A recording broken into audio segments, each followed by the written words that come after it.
guys, today I'm going to make a vlog sa experience ko during my green card interview that was October 27, 2020. So while waiting for my friend, my co-worker, she gonna pick me up here in the apartment, going to the work because we have the same time ng pasok. Kaya she offered me a ride, and then I'm so happy because nakasave ako sa Uber. So while waiting for her, I'm going to make a vlog about my experience. So my interview was October 27 at 9 o'clock in the morning, and then we arrived there at 8:30 in the morning, and then before nakapasok kami sa building, merong 2 security guards outside asking us if we have COVID cases before, or we displayed ourselves in the people na merong cases, or we have symptoms like cough, fever, and etc. And we said no. Okay, then they instructed us na pag pumasok kami doon sa building, we need to wash our hands first. They have the hand sanitizer inside. So yun, pumasok na kami, and then we had a hand sanitizer, and then we went to the extra area where we're gonna put our things, and they're gonna check our results also, right? And then yun na, pumunta kami doon, nilagay namin yung mga papers and everything, my bag, and then our results. So we're okay, and then ayun, we proceed to the booth na may babae na nakastay doon to ask before you get in the lobby. Yes, may babae doon na she gonna ask you if you have, or she asked us our notice for the schedule and our 2 IDs, my ID and my husband ID. So I gave her the notice and the IDs, and then she scanned it in the computer and marked with the number, and she instructed us that we're gonna wait in the lobby until name call. So after that, pumunta na kami sa lobby, and then we surprised kasi we thought na maaga kami doon, pero ang dami na palang mga tao naka-stay doon sa inside the lobby. So ayun, stay kami, nakaupo kami doon, but we're not sitting there close to my husband. It's 2 seats apart. So ginawa namin para makausap kami ng husband ko. Dito ako umupo at umupo siya sa harap para makakommunicate kami na hindi naman mahirap, diba?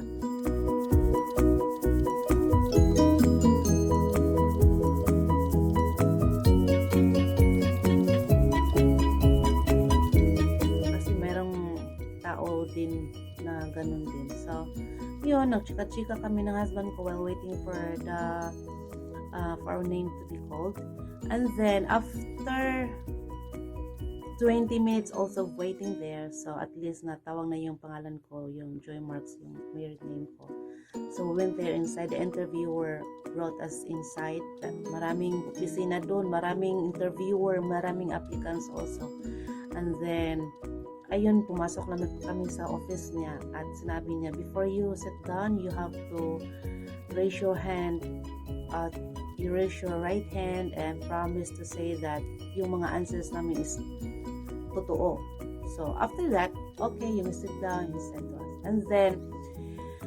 And then after that, nagtanong siya sa mga photocopies of the all documents stated in the notice. So because I prepared everything, so I don't have any problem. So I gave him everything.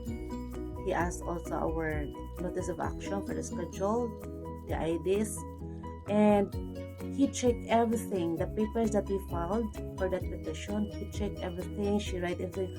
Then she asked me lots of questions based on the papers that we filed. So kayo, pag sa mga nagplano na mag-file ng visa, ng green card, you have to check all your papers. Kasi yung mga questions doon, especially those questions, I don't know that questions because naggamit kami ng agency.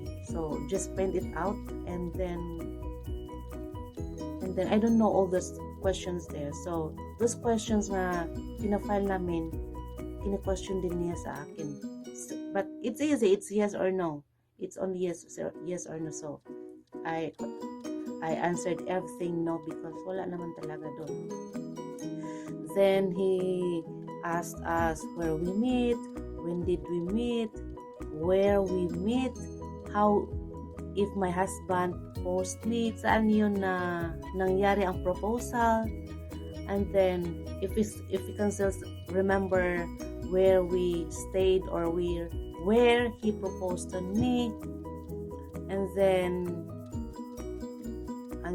he asked me lots of some personal questions he asked me, and also to my husband, if our age gap, does it bother us ba sa amin? I said no.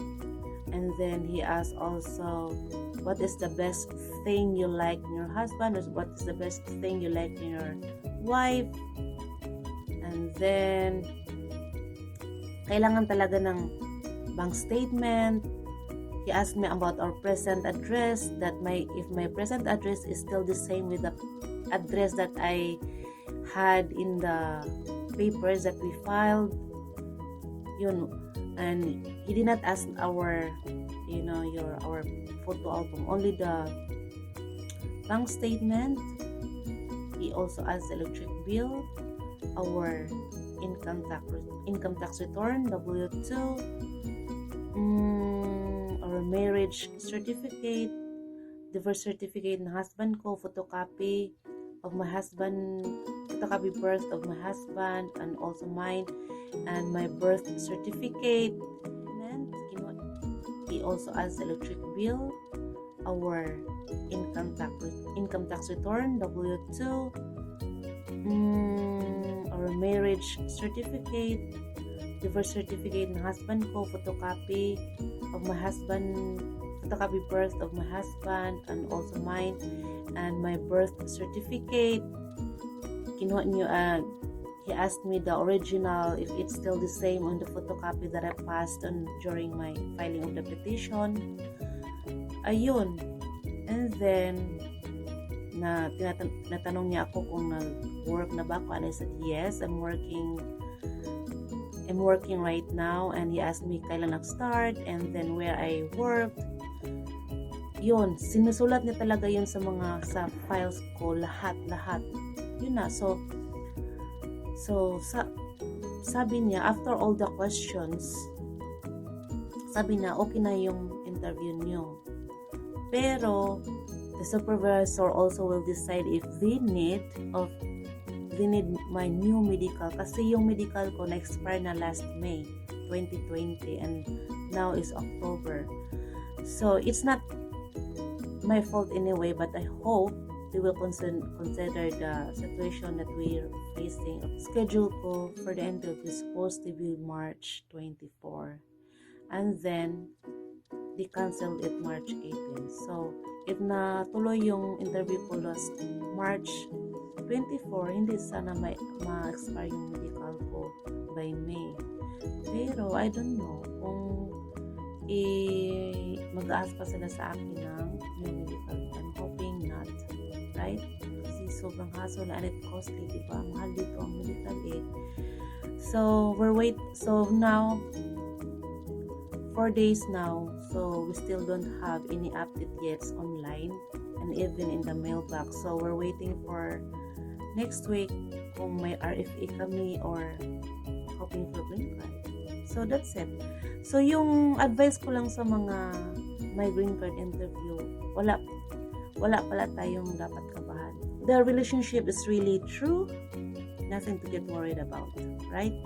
So, yung may coming interviews, chill lang kayo. Basta, prepared nyo lang yung mga papers na ni-state nila sa notice. Kasi pag mag-demand sila na, especially the interview will ask something from you, from the documents, from the notice, so you can give it. Do not give your original, because once you give it to the original, you give the original to them, hindi na nila ibigay yun balik sa'yo. So, prepare nyo lang yung mga papers na ginagamit nini-require nila sa notice. So, that's it. So, i-update ko lang kayo for the next vlog kung ano na, kung may RRFA ba ko or may green card na ba ako. Right?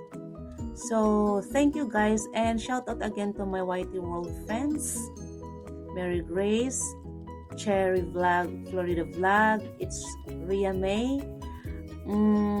Okay, of course, Anali Yulo, Juan, Hanilin,